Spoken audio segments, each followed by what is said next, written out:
Welcome to Zimmerman Podcast, episode 65. Today, I'm sitting down with Nick Onken, self-described creative alchemist and photographer behind the colorful brand Photographs by Nick Onken, the podcast Neon Life, and hat brand Onken Hats. Nick is a multi-talented, multi-passionate creative who lives by the creed, always be creating. I love how Nick talks about creativity as first something we do for ourselves before we monetize it for business or use it functionally. Throughout today's podcast, Nick is honest about his journey and his point of view, and I can't wait for you to listen to him talk about creativity and entrepreneurship.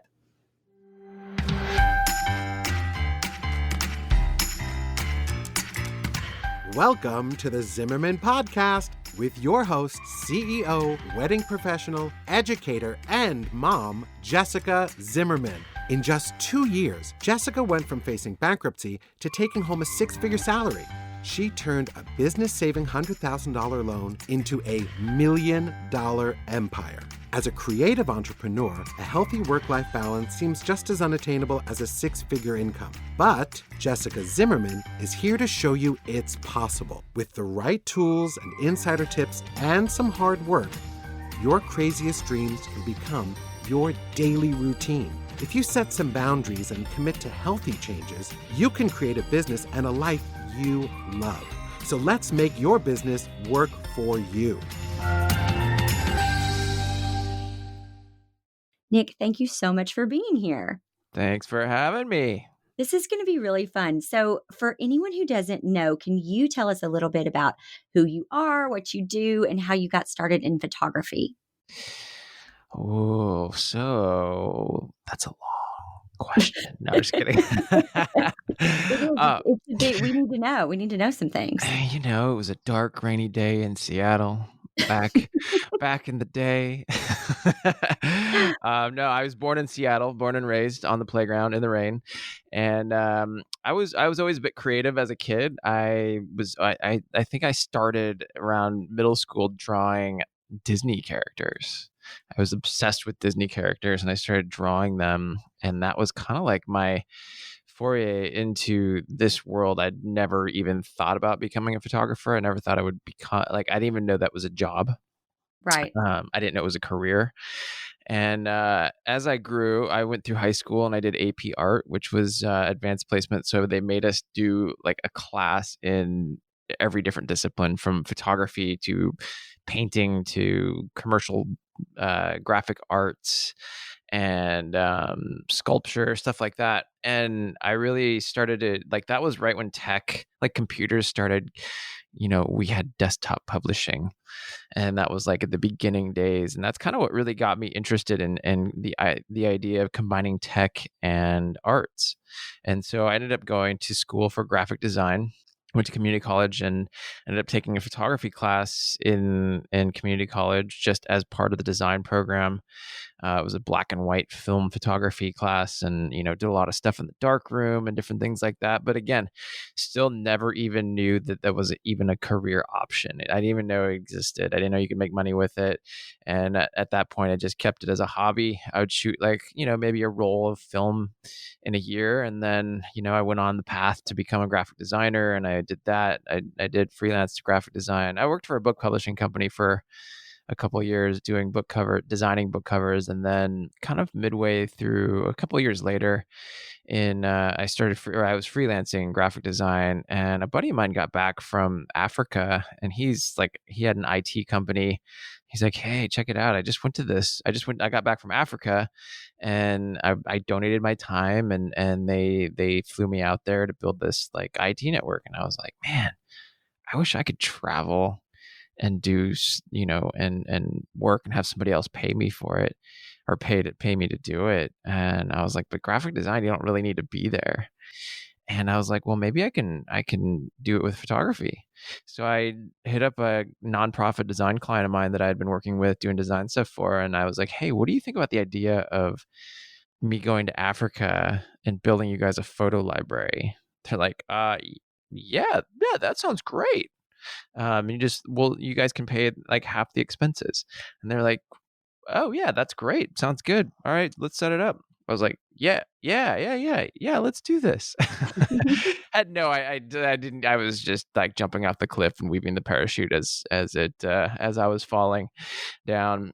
So that was really my kind of like my that trip. I went to Zimbabwe, Uganda, Kenya, and Burundi, and that trip was really eye-opening in two aspects. It changed my life in the first aspect of just the way that I see the world and experiencing the developing world for the first time, and seeing kids living in grass huts with or mud huts with grass roofs and have barely anything, and they'll give you the shirt off their back, and they're just like happy. And I never experienced this before, and it was so world changing for me, to the Mhm. point where it took me a few months after I got back to even adjust to getting back into this first world that we live in, and to see, people get angry for not being able to get their $4 latte when that's what somebody would make in a Right. I month. call those champagne problems. Yeah, exactly. And we have them, and I have to remind myself, "Oh my gosh, this is such a champagne problem. Like, get over it." Yeah. It really is. And I mean that could we can open that can about what's going on now, but I think, the other way that opened up my eyes was to the idea of actually becoming a photographer. Still never really didn't realize that it was a career, didn't realize you can actually make money at it. But I was like, I could see doing this as a job. This would be fun. People paying me to fly all over the world and take photos. Sign me up. So I got back and I started doing web design updates. Just randomly, this friend connected me with this photographer in Seattle, and started doing website updates for him. And then I just like started pounding him with questions and about photography, and just he was so kind to answer anything, any questions that I had. This is pre social media days. It was just he was just like, "Oh, maybe you should just come out on a shoot and hang out with me and my assistant." I was like, "Great, I would love to." So that was kind of my first induction into seeing what this was, like the actual business of a photographer. And I think that's kind of the best way to learn, is to work for other people who have been in it for so long and had been doing this, as a career, versus, school's one thing, but I think with art, creative careers, you can really learn a lot by working for people. So eventually I started assisting him like, once or twice a week, 1 or 2 days. And that's really when I realized like, that's really what I want to do. And so I set myself on that path and went hard and, grounded out. It was like a good, but definitely put in, it's like the 10-year overnight success kind of thing. Absolutely. And yeah, I mean, that led to, one of my first jobs was for shooting for Nike. And I was shooting these, huge pro sports players like Ben Roethlisberger and Albert Pujols. And I mean, I had no idea who these people were when they called me. I had to like Google Right. them. However, they're pretty big deals. And that was like one of my first really big jobs. And I had to kind of, same thing. It was like learning how to do this on the fly and asking as many questions as I could and finding the right people, and ended up pulling that job off successfully. And I thought I was in, thought the ball was rolling. I thought I'm doing this. And then I didn't see another job like that for 2 years. Mm. And, it's, so there's lots of ups and downs. And that job ended up kind of being a fluke for how long. I was just doing it for, a couple of years when I got that job. And then, it took another good few years to really kind of get in the groove. And it wasn't even until 2008, 9 is when I really started to get like my commercial photography kick. And right around 2009 is when I met a friend of mine, Adam Braun, who founded the charity Pencils of Promise. And they build schools for kids in the developing world. And, I've always, after that first trip to Africa, I always wanted giving back to be a big part of what I do. And so I teamed up with him. He had built one school in Laos, and I was like, this guy's gonna build something big. I can feel it. He's got the brain to build the business around it, and a bleeding heart for the cause. And I was like, I'm just gonna help him out, and let's do this. So he's like, yeah, I'm going to Laos in December if you want to come. I can't pay for you, but you're welcome to come. And I was like, yeah, I'm down. So I flew out there, met up with him, and we traveled for 6 days building a photo library for him and the charity. At this point, I had done quite a few trips, and my work was like definitely at a different space than that first one. so so yeah, that was a beautiful like synchronicity that had happened. And he went on, we've been friends and I've worked with them. I probably do a project a year with them, but about, I think I'd say like a year or two later, we were hanging out. He was like, "Hey man, check it out. My brother found this kid on the internet. He's going to be huge one day. His name's Justin Bieber." I was like, "Okay, sure. Never heard of him. Whatever." And then like next thing you know, the kid's like, blown up to be bigger than sliced bread. Right. And that was kind of my, a couple years after that, it was kind of my like induction into that world and photographing celebrities. And I shot him for the first time. I went on, ended up meeting Scooter, and we all went, Adam, Scooter, and I went on a Pencils of Promise trip down to Guatemala. I spent 24 hours with them, and that's where I met Scooter, and then just kind of all like trickled down from there. And it was all stems back to giving back and just being, I think, putting forth, just giving energy. And yeah, and then I was doing commercial campaigns as well for tons of big brands, from Coca-Cola to Reebok to you name it, Chevy, all that kind of stuff. That's kind of the gist. That's the And gist. yeah, The that's the long and short gist. of it. I Yeah, I like guess that it. was probably pretty long, huh? No, no, no, no, no. I like it. I like it. We need to know. I basically work to travel. Like food and water, those are good. Roof over our heads, fine. But like travel is everything to me. How much does travel inspire you? I mean, it's been a full on inspiration for me. I mean, going to different cultures and seeing different things. I wrote a book on how I do travel photography like 10 years. It came out in 2010. But yeah, I mean, traveling has been huge for me. I mean, it's weird that I haven't been on a plane in 2 months. Usually it's like every 2 weeks. Can I ask a question and it not be rude? I Yeah. don't know. We'll try. How old are you? That's the rudest question, but I'm looking at your picture and you look like you're 25. And I'm thinking he wrote a book a decade ago. He's been to all these countries. Like we need your secrets for your youth, or you are just like Doogie Howser who just does it all really young. I mean, I wish I was Doogie. I'm actually 41. You do not look 41 at all. I mean, it's crazy. Guys, go to his Instagram and look. He looks so young. That's why you're saying all this, and you should see my face back here. I'm like, "How has he done all this?" Like, he's gotta be in his 20s, and so I just had to ask. Sorry. The tally's going.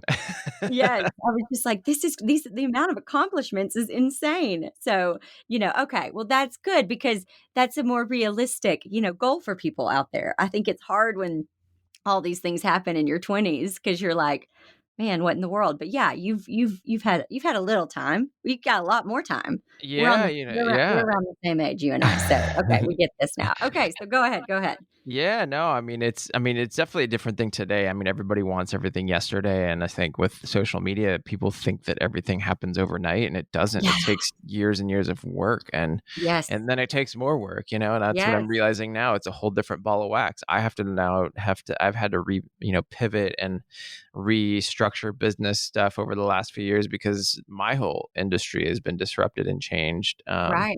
When I was one of the disruptors when I came into it. So it's a completely interesting phenomenon. But yeah, traveling is I've been to over 60 countries and 7 continents, and it's been a blessing.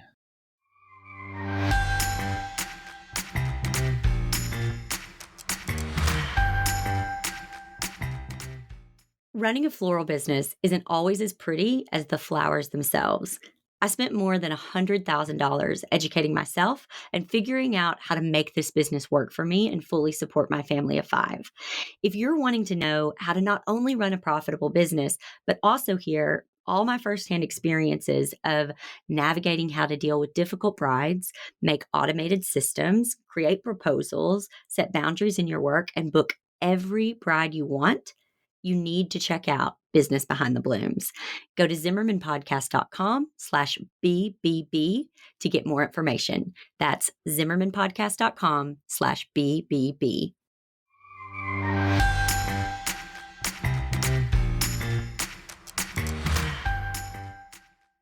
So have you always been creative? I know you talked a second ago about drawing Disney characters when you were young. I always think we tend to show our aptitudes for what we might want to do one day in early childhood, which is I've got 3 young kids myself, and I'm always observing how they are, because when we're young is when we do what we're naturally good at, right? And then we grow up and people start to talk, and they'll, insult you in one way or another, and we start to kind of bury those things. But the other day I was watching the Frozen behind the scenes with my daughter, because she loves to draw. And I was showing her all these things, because it's like you said, you go, I didn't even know this was a job. I didn't even know you could get paid for this, talking about photography. And I was showing her all these things. I was like, look, those people are being paid to play the violin or the cello or whatever for the orchestra. That person is the songwriter. That's what she's paid to do, is just write songs. And this one is a voiceover, and this one is doing drawing and animation. Like, there's all of these different things that, that can be a job. You don't have to, go work in a corporate world doing something that you don't love. And then I have a son who probably will be in the corporate world and love every moment of it. I just think it's fascinating. So for you, you were creative. Yeah, I was always creative. My parents luckily encouraged me to do whatever I wanted and really pursue what I loved. So that's how I ended up on the track of being a graphic designer and then becoming a photographer. And now I'm kind of just, now it's turned into like an all over, I gained the graphic design skills, which was really, really helpful, spending a few years doing that. And then the photography. And now, I think I've evolved too and to doing a lot of different things. Like I make hats now. I have my podcast. I do the photography. I painted murals, designing different, enjoy designing little different clothes type of stuff or wardrobe, kind of anything. So, I mean, for me, like I'm heading in a direction that's not just necessarily a photographer. I mean, photography will always be a tool in my tool belt, but I think in the bigger scheme of things, I love making things. I love you talking about your parents and how they were just so open to you, trying new things and doing what you wanted. How did their upbringings influence you? Like, what did they bring to the table, differently that kind of, I guess, enveloped, who you are? That's a great question. I don't really know much about their upbringing. It's funny enough, they never really talk about it, but I mean, they're very kind-hearted people. And I think that's probably the biggest thing that I've gotten from them is they're always so, hospitable and kind and both really sweet people. And I think that just kind of that rubbed off of me. And I think I'm grateful to have had parents who have been like, yeah, do what you want. Don't, you don't have to be, you don't go and be, or go be a doctor or a lawyer, forcing me into a hole that I wouldn't want to go down. I'm grateful to have had them, encourage me to do what I wanted and what I loved. It's kind of everything. Yeah. Okay. So I think I know the answer to this question, but when you first got started with photography, were you producing the kind of images that could get you in the room with people like Justin Bieber, Tom Hanks, and Jessica Alba, or did it take you a while to grow, evolve, and start creating the images that you produce today? Oh, hell no.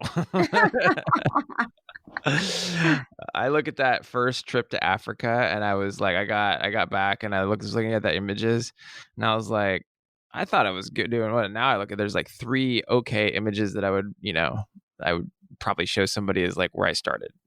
That's like 3 like of the whole shoot. And no, I mean, it took me years to get in that space. And even when I shot that Nike job, I have no idea. Like, they were really, I think, just in a pinch to find somebody. They didn't really care who it was. They just needed somebody that could do it within a week's notice and fly all over the US and do that. That was like, had enough capability, portfolio wise, but I didn't have any celebrities. I didn't even have any athletes or anything like that. I think that job was just kind of a fluke, really, because it took me another like 5 years before I was even photographing any types of those people. So, I mean, I think it's like, I've always talked about the 10,000-hour rule, and I think it's so true.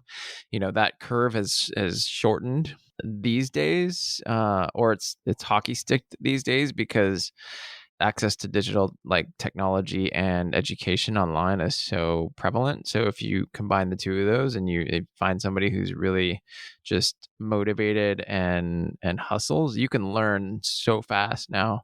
You can buy, you can buy a professional grade digital camera for $600, and you can buy an iPhone now. Like the iPhones are amazing, but if you get into like a professional grade camera for $600, and then you take some online classes and you just go out and you shoot and you shoot and you shoot and you just learn, you can learn really quickly. So when I was in the game, when I started, that was the beginning of digital. There was no classes online, nothing.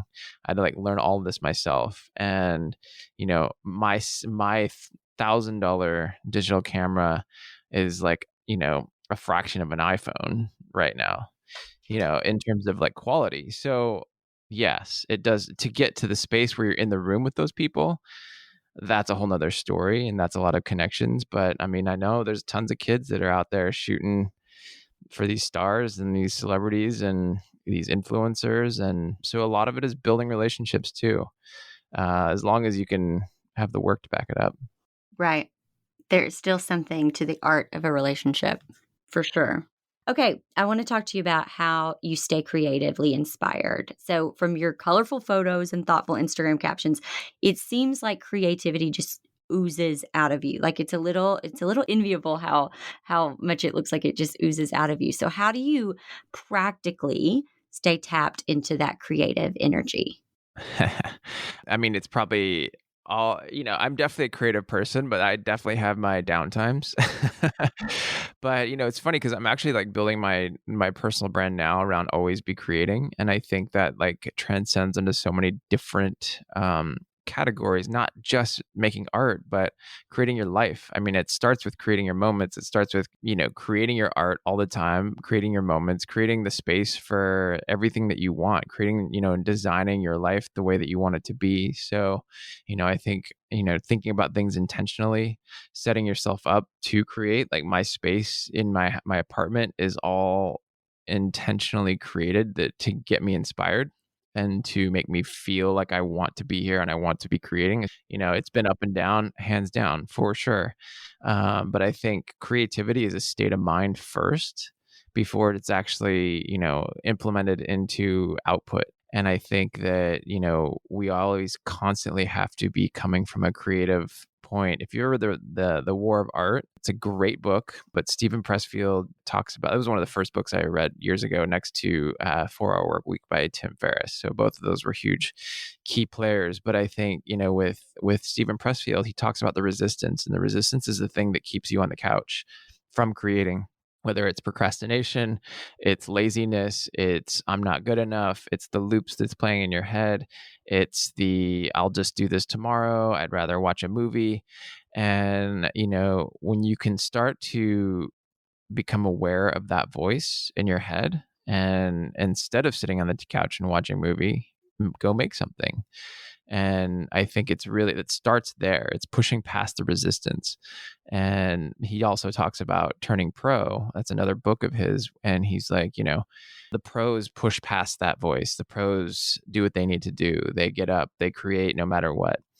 I think that's kind of been the root of where I've started. And then, for me, I just love making things. So, whether it's hats or it's photographs or it's podcasts, I think for me, and I'm gaining all these different skills, like the photography skills help sell everything else. Now I'm doing like I'd done a self portrait project in quarantine, but I've also been doing my own photos and creating my own personal brand with my own skills. So like I think it's all 360, but I think it's also now that I've created the habit of always creating, it feels off if I'm not. So I almost, for better for worse, feel guilty if I'm not creating something productive, even if that's like creating self-care time and creating time to meditate, time to exercise, and creating the right outlook in terms of optimization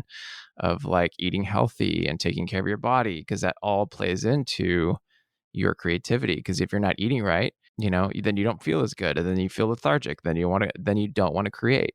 Same with, exercising. If you're not exercising your body, you don't feel good in your body. And same thing, like you just don't feel like creating. So I think consciously thinking about the things emotionally that keep you from creating and from that mindset is something to be aware of. So always be creating all the time. Nick, you and I could be best friends after what you just said, because I am so into this. I have to tell you, in the last, so I have a book that I released, it just came out a couple weeks ago. It's called Sleeping with a Stranger. And in the end, really what one of the main realizations is because I basically was going, had 3 young babies, and my husband was in and out of the hospital.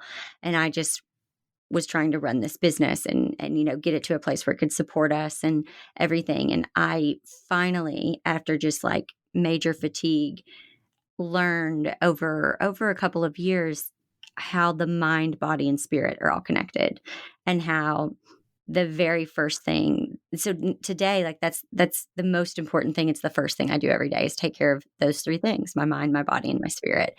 And I wake up at 4:30, and I have an hour and a half before anyone else wakes up, and it has changed my life. I mean, just focusing on those 3 things, and like you said, it is self-care, but it is also a form of creation.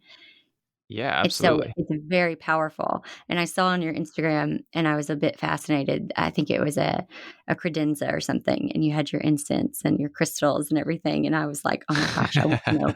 I want to know even more, because I've just stepped my game up a little recently with the scents and stuff. And so I'm obsessed. I'm like, this kid knows what he's doing. I need to, learn you, from him. you got to get on the you got to get on the Temple Copal game. That's my new I've met these guys. Like, I spoke on a panel like a few like last year, and I met these guys, and they're sticks of copal, and like you can just watch the way they burn.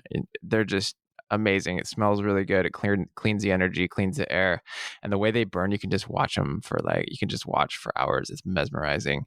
Yeah, they're great. I actually did a dopamine detox this weekend I've never done that before, and half the day I was just like watching the copal burn, just like mesmerized. No. Yes. Yes. I hear you. I hear you. It's so like, it's just soothing. It's just peaceful. I don't know. Okay, so back to photography. So I have a lot of students who are photographers, and they talk about how saturated the market is. And in some ways, there's a low barrier to entry because anyone with a camera can call themselves a photographer. But how do you learn to stay in your lane, stay focused on your work, and then when there's a sense of competition, and how can you do that in a healthy way? Funny you should ask that, because I'm trying to figure that out myself right now. It really is. It's a different world right now. I've been trying to navigate it, to be honest, myself. It's super saturated for like the very reason that I just told you. You can buy a professional digital camera for $600 and learn and know what you're doing. And then a lot of these kids want to get into the game, so they'll just like do everything for free or for like little to no money, which has a whole effect on things. But I also think that if you really just if you keep grinding and you keep grinding hard and you create a style and a signature and a point of view, and as an artist that people really seek after, that's the trick. I mean, for me, it's and part of that is like who's in your portfolio and who are you shooting, because those people you can leverage those people to get other people. And I think the combination of all those things, it's partially also probably about building a personal brand. It's like a lot about relationships. I think it's a lot more about relationships now than it used to be, as you were talking about earlier. Is like people, if you can take a good photograph, great, but they want to know who they're working with, and like is that person fun? Are they cool to work with, or are they not so nice? That's also a big factor, is who you are personally and how personable you are on a shoot, how you guide things, how I think directing is also a big piece of it, and like really understanding how to give direction and how to with your talent, because that's a whole nother ball of wax. So overall, I would say it's creating a signature and creating a just a really strong point of view, and that takes years. That takes a lot of shooting and creating. I had this in my book. I actually wrote a section called ABS theory, which is always be shooting. And the more you shoot, the more you have to curate from, the more you learn, the more you can start to dissect patterns and create a style for yourself. And the only way to do that with any art across the board, with anything, is to create a lot and then edit down to your best.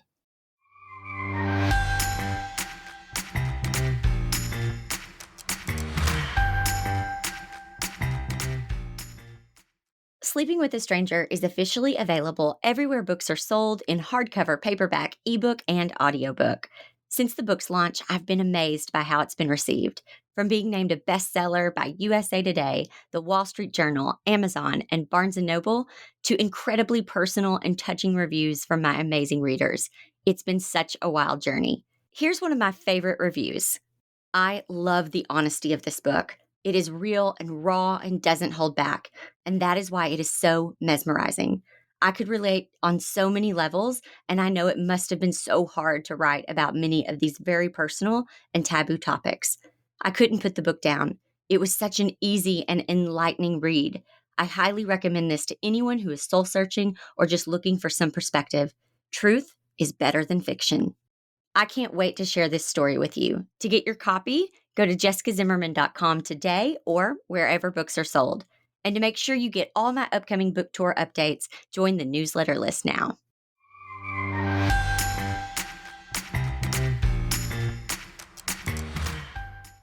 So a lot of people struggle with Instagram. I think they struggle with, what do I say? What picture should I use? It's not light and bright enough, or it's, whatever. I think that people are spending, a lot of time worried about what they post. And you seem to show up so effortlessly on Instagram, and your feed has, that perfect mix of, or what seems perfect, of authentic, in the moment thoughts and pictures while still looking really totally on brand, So how much of that is purposeful and planned?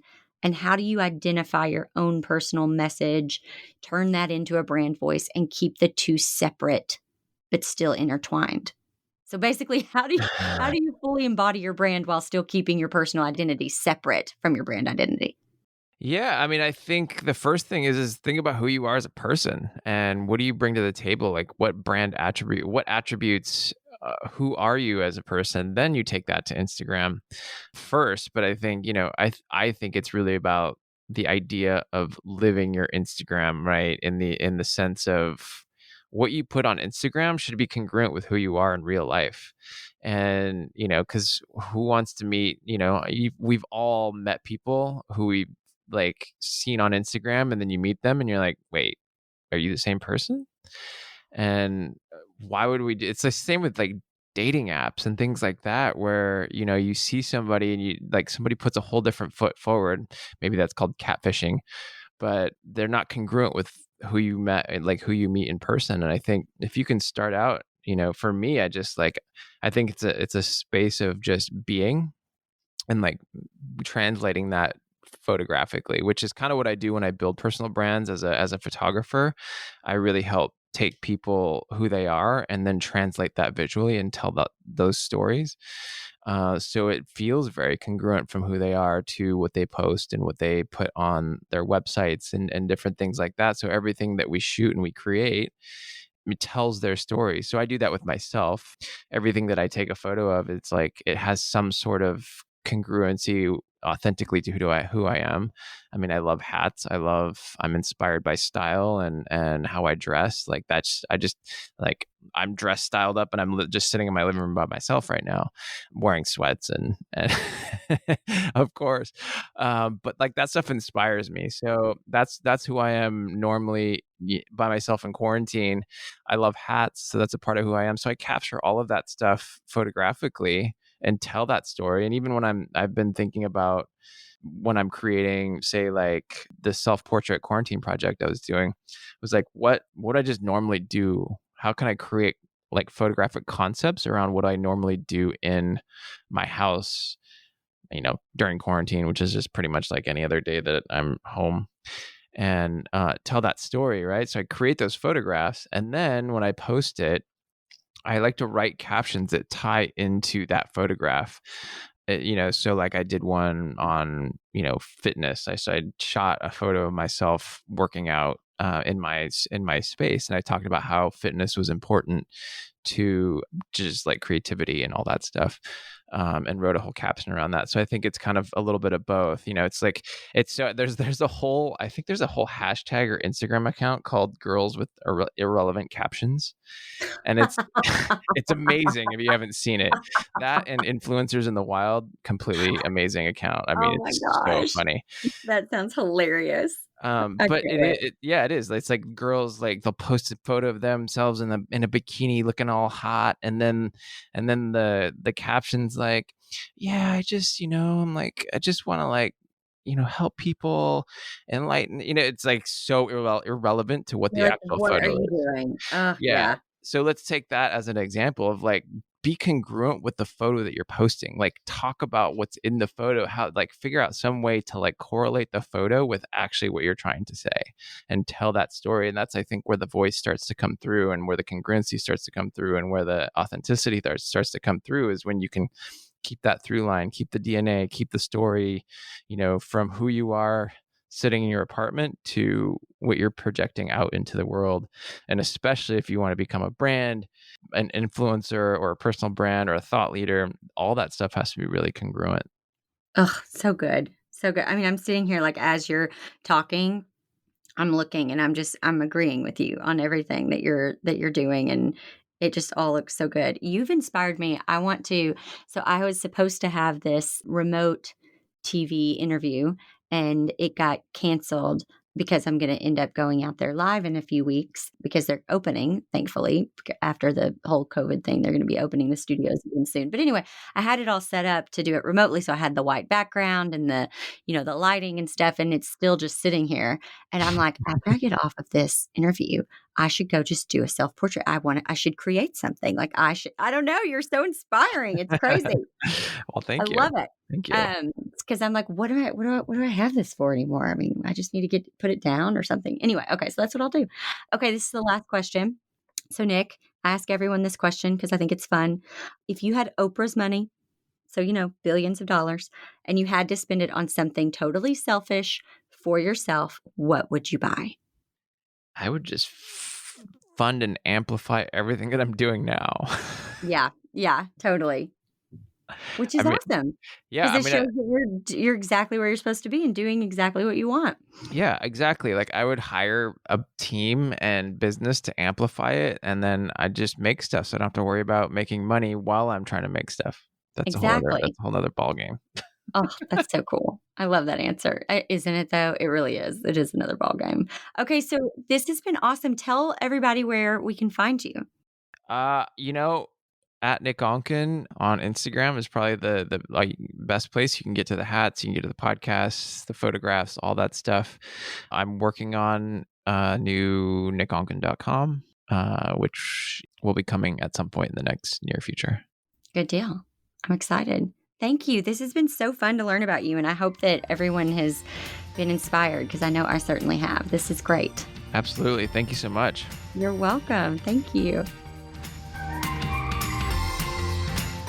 Isn't Nick the best? I hope his wisdom and insight into creativity, branding, standing out in a popular industry, and playing the long game were as helpful to you as they were for me. This week, let's be reminded that as creatives, we can celebrate our creativity before we try to use it or monetize it. Your specific creativity is part of your unique identity, even if you aren't sharing it with the world. If you loved today's podcast, would you do me a favor? Share, review, and subscribe. Your support means the world to me and allows us to create more free-to-you content to help you in life and in business. I read each and every review and feel so encouraged by your support. I'll be back next week with more tools and insights to help you on your journey. If you loved what you heard today, even if you liked it a lot, you should subscribe and leave a review. We'll see you back here next time in the Zimmerman podcast.